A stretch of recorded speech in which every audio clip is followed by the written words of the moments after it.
વડોદરા જિલ્લામાં કાયદો અને વ્યવસ્થાને લઈને સાવલી પોલીસ સતત સતર્ક કામગીરી કરી રહી છે। તાજેતરમાં સાવલી તાલુકાના રસુલાપુરા ભમરગોડા કેનાલ સમાંતર રોડ અને પેટ્રોલિંગ દરમિયાન સાવલી પોલીસે મોટી કાર્યવાહી કરી છે।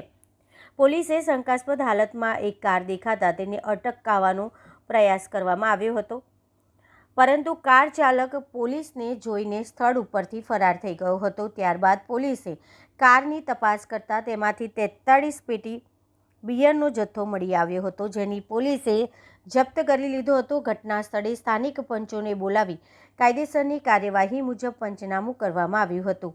બિનવારસી હાલતમાં મળી આવેલ કારને સાવલી પોલીસ મથકે લઈ જવામાં આવી છે। આ સમગ્ર મામલે સાવલી પોલીસે વધુ તપાસ હાથ ધરી છે અને ફરાર કાર ચાલકોને શોધવા માટે તલાશ શરૂ કરી છે।